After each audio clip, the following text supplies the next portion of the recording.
Voilà, donc ce sont des rennes qui sont nées en couveuse cette nuit, élevées par moi là, voilà.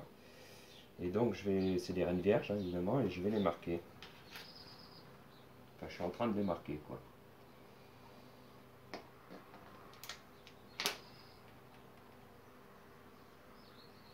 Donc j'ouvre la cage.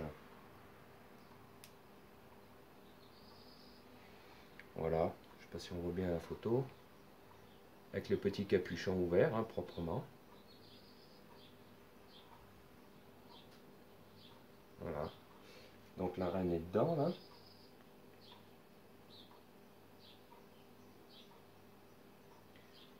Elle est un peu groggy, mais bon. Hop. Elle est un peu engluée de miel, alors pour la marquer évidemment.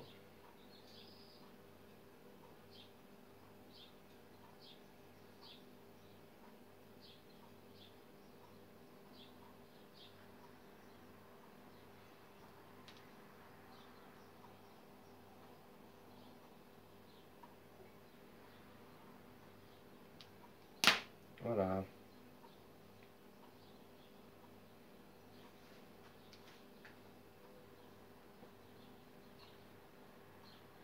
Ça on voit bien.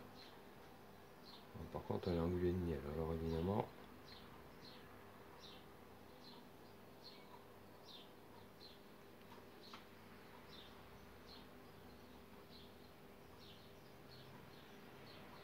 Voilà, donc je vais la remettre dans sa cage et je vais la mettre dans une colonie orpheline.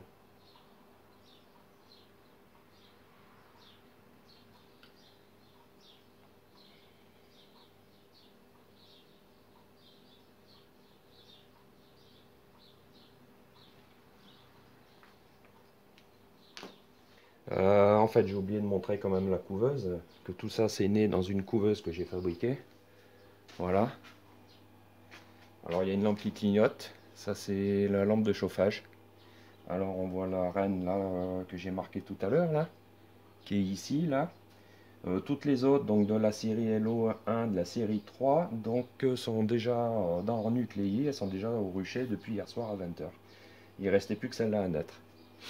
Voilà, donc avec mon régulateur qui est ici, de température, un bac à eau ici pour l'humidité, parce qu'il faut quand même 70% d'humidité.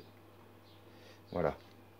D'ailleurs, la couveuse, dès que je vais l'amener au rucher, la reine, et ben, je vais l'arrêter pour la prochaine série que j'ai lancée, une autre série de cellules que j'ai lancée hier. Voilà, il va falloir que je transfère cet après-midi. Voilà, donc cette reine que j'ai remis en couveuse, hein, je vais l'installer dans cette petite boîte. Voilà, hein, on voit que c'est petit hein, par rapport à ma main. C'est un mini nucléi où il y va ça d'abeille, pas plus, que je vais prélever, que je vais mettre dedans et je vais introduire la reine vierge. Voilà. Donc c'est une petite boîte où l'entrée elle est là, dans le coin. Voilà. Donc là je la ferme, là il y a une aération. Là ce sont les petits cadrons avec une amorce de cire, pas plus que ça, elles vont tout bâtir. Voilà. Là du candy, hein, du sucre en mou pour pouvoir se nourrir. Voilà. Et en fait pour peupler, j'ouvre là-dedans où je vais mettre ça d'abeilles. Voilà, comme ça. Et après, je ferme. Donc le candy, ben, il faut quand même des provisions. Alors pourquoi je mets du candy, pourquoi je mets pas du sirop, pourquoi je mets pas du miel? C'est pour éviter en fait qu'elle se noie dans le réservoir. C'est pareil. Donc là c'est un peu du candy qui me reste hein, de cet hiver. On s'en pègue un peu les doigts, mais bon.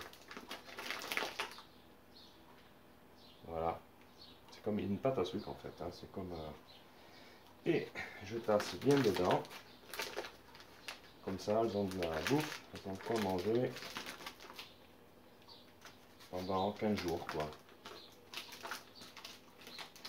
Alors l'avantage de ces petites boîtes, c'est que ça va me faire une reine de réserve. Puis quand j'aurai besoin, ou que je fais un essaim, ou qu'il faut que je change une reine sur une ruche, ben, j'aurai une reine à disposition. Elle se conservera plus facilement qu'une cellule, parce qu'une cellule, au bout du J+11, c'est-à-dire du jour du greffage jusqu'au 11e jour, elle met dans la cellule, comme on a vu tout à l'heure. Voilà, donc ça c'est pas dans la poubelle. Voilà, il m'aurait manqué un peu de candy, mais je remettrai.